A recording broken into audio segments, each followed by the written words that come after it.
moment. Joe and Safine say hi hi. Oh, all right. They also say hi hi. Well, we say hi hi to them too. All right. What about saying hi hi as well? Hi hi. Hi hi. Thank you, Bashar. Thank you That was lovely. for allowing us to share a portion of our experience of life. Yes, we're looking forward to more. Hi, Bashar. And to you, good day. I just want to thank Speak you. up and be bold so that all may hear what you have to share. Sorry. I just want to thank you for acting as a reflection for me. We thank you for allowing us to do so. I have a question about instant manifestation. Instant manifestation, yes. I know that everything instantly manifested and all through the time delay. Yes. Time delay, remember, time delay is just an illusion. Right. There actually is no such thing as a time delay. Okay. There is always instant manifestation, every moment. It's just that what you instantly manifest in the next moment may not appear to look very different than what you were manifesting the moment before. But it is completely different. The way you would then recognize that you're always instantly manifesting is to create the next instant manifestation to look very different from the one before it. That's how you'll tell you're instantly manifesting. That's how instant manifestation would be revealed, but you're already instantly manifesting, but most of you are doing it in such a way that you're creating a sense of flow and continuity in such a slow change appearance that it appears as if there's a time delay when no such thing exists. Does that make sense? Yeah. All right. So where do you wish to go with this idea from here? I want to... Speak up. Sorry. I wanted to create a device or a thing that allows instant manifestation. But you are the device or thing that creates instant manifestation. I know that, but... You want to create a reflection, a simulacrum Yeah. of that. It would be an equivalent of the controls of the holodeck. You may do that if you wish. What is the first thing your imagination tells you as what would be the best way to approach creating such a simulacrum? It tells me to start getting rid of my belief systems. No, not getting rid of them, transforming them. Bypassing them, yeah. From what to what? Can you pick a specific belief you have now that is not allowing you to do this and tell us what you would like to transform it into that would allow you to do it? It would be the simple belief that, we walk around the world and, we interact and we touch a wall and it's there, that kind of belief, whatever that is. All right.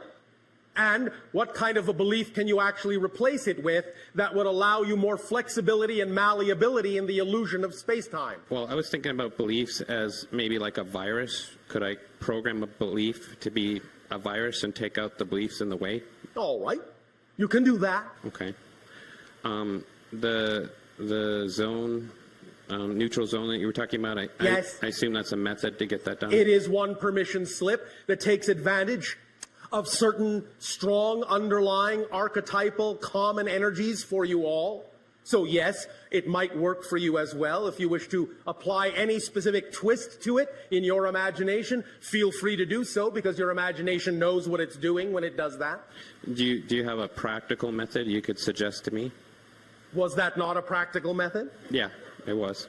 Maybe So what other practical method are you referring to? more in alignment with my excitement. Allow yourself to sit in an empty room, and besides the room, have one other object of your choosing in that room. I would suggest that the object be of a homogeneous material. You understand? Not many mixed materials. Okay. One homogeneous thing. As you sit in the absolutely empty room with that homogeneous thing, allow yourself to view it in relatively low light, whatever color seems peaceful to you. have the light behind you so you can't see it, but have it be bright enough just to see the thing. And as you look at that thing, remember what we said about the prime radiant, do you? No. All right. Sorry. Imagine this first. What your scientists call a subatomic particle. This is just a euphemism, but it will do for this exercise, all right? A subatomic particle. Can you imagine that? Sort of. Sort of. All right, doesn't matter. It's not a precise thing because, as I said, it's only a euphemism. It's only a symbol. Whichever way you choose to depict it will work, all right? Okay. All right, so do you have the picture of that subatomic particle? Yeah. All right, now, imagine that this subatomic particle has no restrictions, no limitations. It can actually move at infinite speed if it wants to.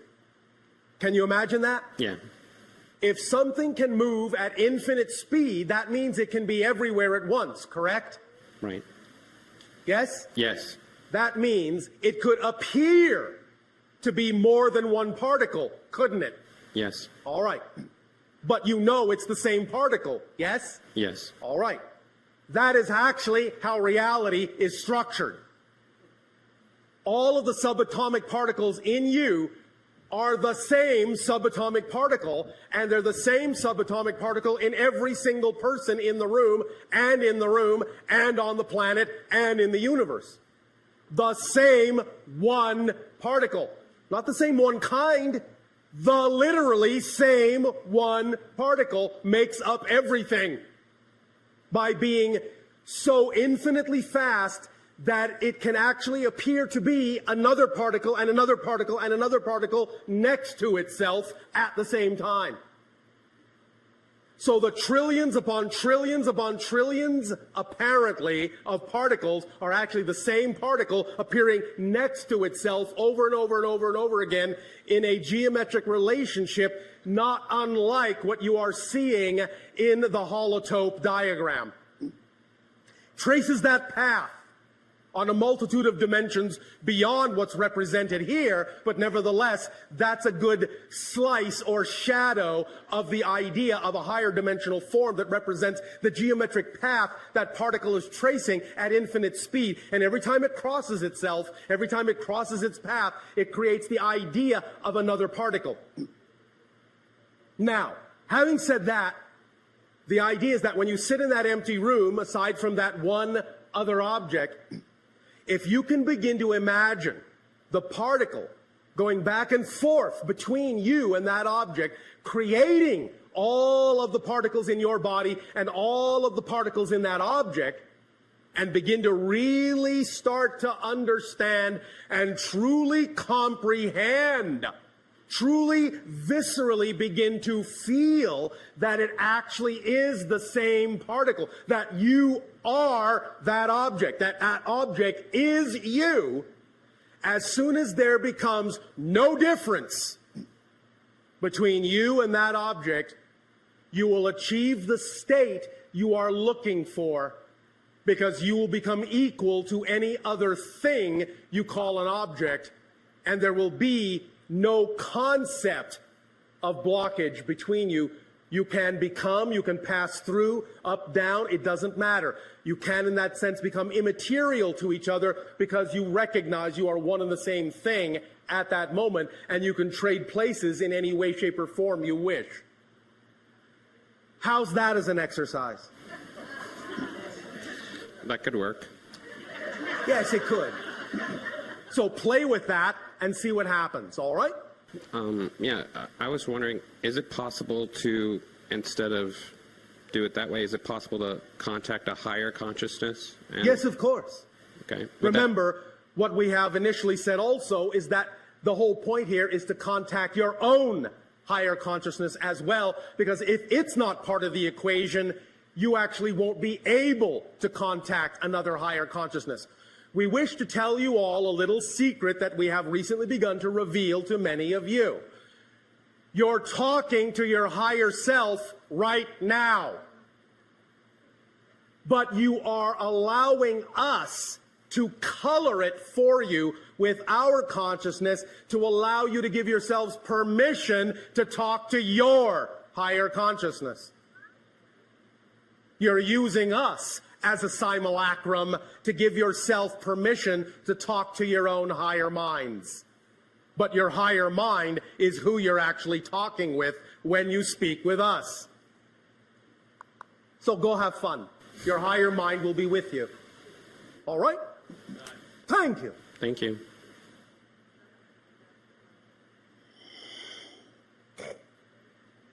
Good afternoon, everyone. Andrew, you good day. Thank you. We have this kind of idea in our civilization. It's about utopia. It's when everything is perfect and we were trying to build it. And how it's like your civilization doesn't look like... Our civilization operates on what you would call perfect synchronicity. Everyone is where they need to be, when they need to be there, interacting with perfectly who they need to interact with at exactly the right place and the right time. No one tries to do anything.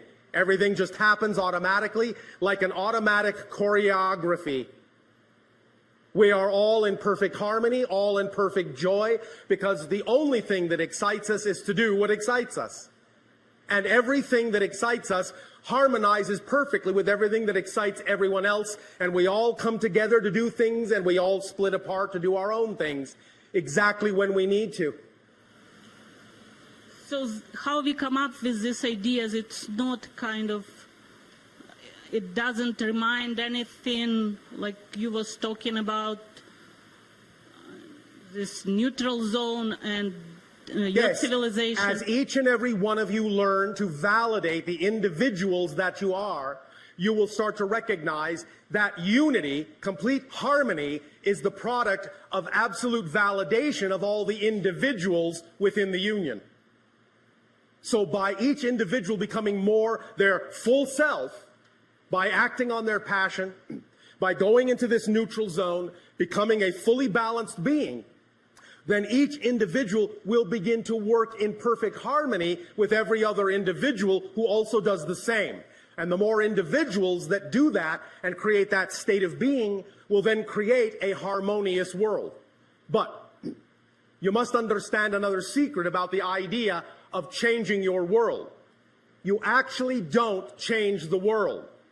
You just change yourself and shift yourself to a parallel Earth that is already representative of the vibration you have changed to. The old Earth is still there. It's just that you're not focused on it anymore. Does that make sense to you? Yes. Does that help you? Yes. Thank you. And small question. Like, I don't remember any experience like people describing about a lot of with abduction and everything else. Yes. Does it mean that I don't have any relatives in other civilization? It does not mean that. It just may mean that they didn't happen that way. Ah. Mm-hmm. You understand? Yeah. You all have relatives in other civilizations for a variety of reasons, but it may not necessarily have taken place that way. Mm-hmm. All right? All right. And another question, like in the childhood, I always had this, I don't know, memory or idea that like I was brought here for this kind of strange program. All right, well, maybe you do have relatives that way. Yeah, it's kind of, I thought maybe it's how you, yeah. If there is any need for you to remember many of these experiences and interactions, then as your life unfolds by following your passion, you will automatically remember. Remember, you will never miss an appointment that you need to keep. The only way to miss an appointment that you have arranged is by worrying that you will miss the appointment. That's the only way to miss the appointment. Otherwise, if you don't worry that you'll miss the appointment, you cannot miss the appointment. So you will remember everything you need to remember. You will keep every appointment you need to keep by just following your passion. It's an automatically organizing principle. So if there's anything about this you need to remember, it will come to you in whatever way serves you best. All right? Thank you. Thank you. Pleasant dreams. Thank you.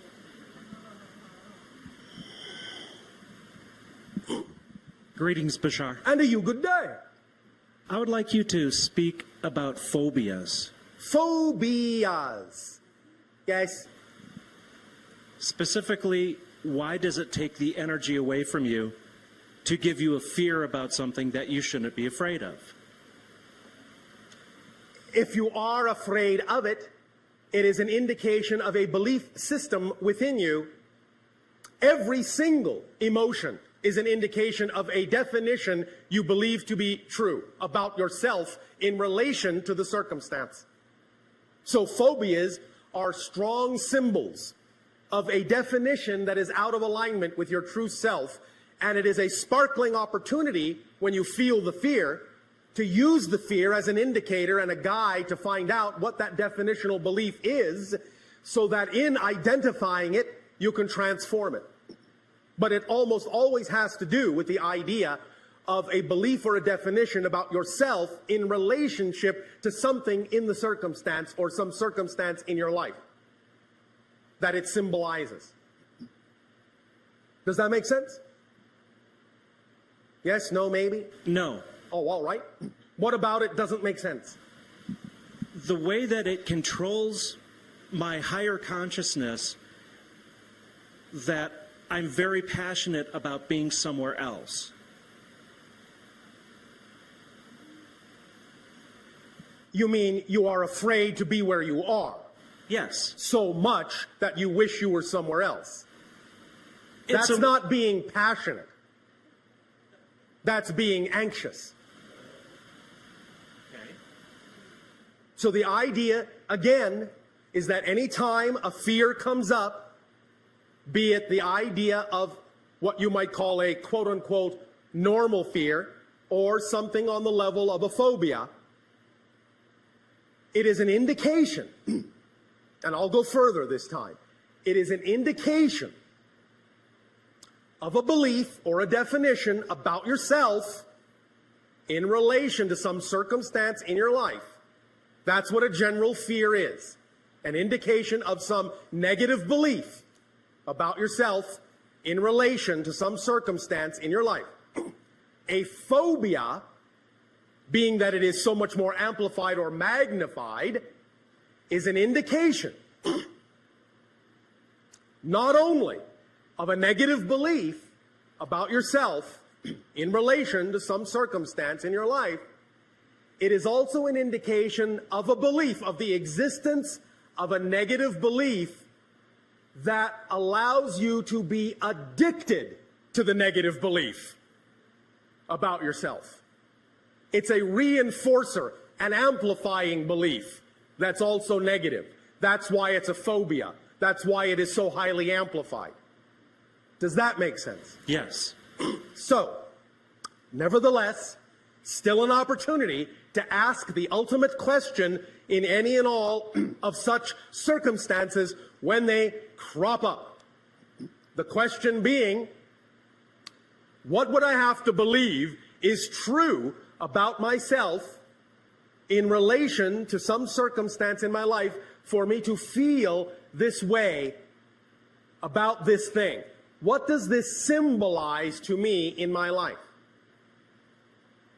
When you start asking those kinds of questions in a meditative, quiet state, once you have neutralized the idea, you will start getting answers about what belief system the phobia represents. So the first step is when you feel the fear, all right, be somewhere else, back away, neutralize it, don't put meaning into it, remove the negative meaning. It's just a situation. It's a neutral prop. It's nothing. It means nothing at all. Now then ask the question, what would I have to believe is true in order to have this fear, to have this feeling about some circumstance in my life that this thing represents? When you do that from a neutrally balanced place of meditation and you're quiet and listen for an answer, you will start to hear your higher mind answer you about what the negative belief actually is. You'll start to get a feeling. You'll start to get a picture. You'll start to hear something, or you'll just get a knowingness. Something will just pop into your head, or you'll feel inspired about something. You will get some information. But that's the question. What do I have to believe is true about myself in order to feel the way I do? That's the fundamental question. Make sense? Yes. Does that help you? Yes. Anything Thank else? you. No, thank you. Thank you. Thank you. I'd also like to talk to the teleconference attendees for just a moment and let them know that if we do have a dropout of our signal, to stay online because we will reconnect you. So thank you all for joining us. Would you like to ask a question? Okay, go ahead and sit here. Hi, Bashar. Good day. It's wonderful to be with you again still. It is always a joy for us to interact with each and every one of you. Thanks. I was hoping that you could answer to identify for us what the chemtrails are that have been happening around the planet and whether this... We will not talk about chemtrails. Okay. That data is no longer available from this terminal. Okay. Otherwise, can you tell us anything of the the man-made genetically manipulated virus, the H1N1 swine flu that apparently is man-made? That data is no longer available from this terminal. And then otherwise... Are you noticing a pattern? Yes. And, well, third one, and I hope it's not the same response, but the question of the apparently impending compulsory vaccination that is planned for everyone to have. That data is no longer available through this terminal. Okay. Do you know why? No. These are all negatively oriented, fear-inducing based belief systems. Okay. In this particular time now of our interactions with all of you, we simply cannot expend frequencies and energies in those domains.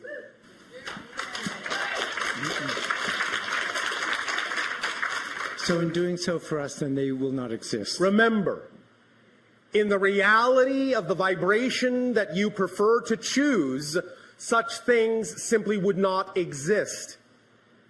Therefore, it is pointless to discuss things which are not a part of a reality you say you don't prefer. Great. Well, thank Do you. you understand? Yep, I do. That's wonderful.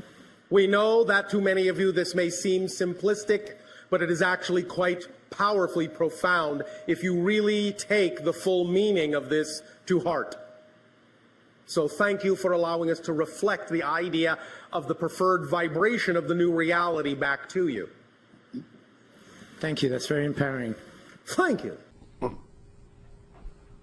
Is there anyone who would like to share more of what they know?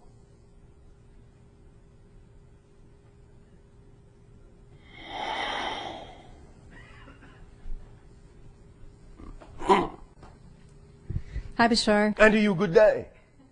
What do you know for sure? What do I know through your teachings? And so I thank you. What do you know? Okay. Doesn't matter how you know it. Through me, through anything. What do you know? I know that I'm multidimensional. All right. I know. How do you know that? I just know. All right. There's no doubt, there's no question There's for no you doubt. at this point in your life. Right. It is an absolute certainty for you. Yes. Thank you. What else do you know? Reality is an illusion. I know. Yet the experience of it is real. All right. What else do you know? I know that I'm consciousness in the form, this human form, and with this particular personality. Yes. And that my reality is shaped by my beliefs. All right. And I'm working hard to change this. And that. And you know you're what? You know you're working hard? Well, right. I know that. All right. With a lot of certainty. All right. And finally, recently, I know I'm loved unconditionally by all that is. Thank you. Is this state of knowing capable thus then of being applied to other areas of your life where you feel more uncertain? Yes. All right. You know that too then? Yes. All right. Anything else you want to squeak in there that you know for sure? Not that I can think of right now. All right. So at this moment, you know that you don't know anything else. For sure. Correct? That's correct. So that's something else you know. Yes. Thank you. Let's be thorough after all. Okay. Is there something you wish to share? In terms of questions? If you wish. Oh, okay. Yes, first of all, I did also want to thank you, of course, for the interaction, send you infinite love, and that every moment spent with you, each and every moment, is a pleasure. With you all as well. Yes. Or we wouldn't do it. Thank you. I also wanted to first share that the impact of what you presented earlier in terms of the I am message. Yes. Because not only did it help with the knowingness, but Yes. it helped me to realize the importance of the energy behind words and right. phrases and symbols and sound and whatnot. All right. It really.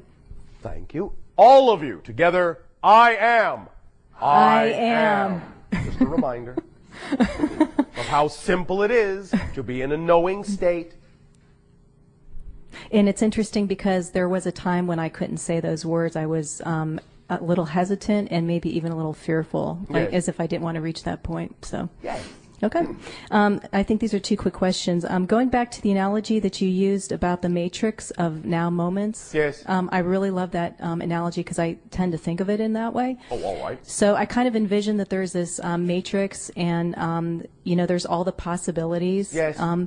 And just as an example, I'm preparing for an interview for a job. Yes. And say that in that matrix, there's a particular path, that I've been moving along. And there's going to be one of those moments that's the interview. Yes. And whatever energy I bring into that particular moment, Yes. my question is, since I'm interacting with another consciousness, So to speak. okay. Well, that's part of it too, because if we're all one, I'm trying to figure this out. Remember, it's this and that, not this or that. You are interacting with another consciousness, and you're also interacting with your own only. Okay. Because any other consciousness you interact with, you still have to create your version of in your reality in order to perceive it. Right. Right. So in other words, is it saying that we can kind of pick and choose literally the reality that we want to have? So I can pick that now moment that I want to have in the time of the interview? Gosh, I guess so. I guess that's what we've been saying for, 24 of your years. Okay. Yes. Okay. Choose, choose, choose. Yes. Choose. Without expectation. But now, why do you say that? Because we understand that the mechanisms of your personality will often think, I can choose for this to come out exactly this way with this outcome, this consequence, this result. Mm-hmm. Not understanding that the moment you do that, often what you're doing is actually limiting yourself, judging yourself, shutting the doors to the way in which the manifestation could actually occur in a greater form than you ever imagined. Okay. So go into the moment, being the moment, because that's the moment you want to be, not because of what you think that moment will get you. Okay. Because when you do that, you are doing what? You are conditionalizing infinity. You are putting conditions on infinity. Saying, I only want it to come out this way. If it doesn't come out this way, my life's not working. Okay. And then you take yourself out of the state. The only purpose for being in the state you prefer to be in is to be in the state you prefer to be in.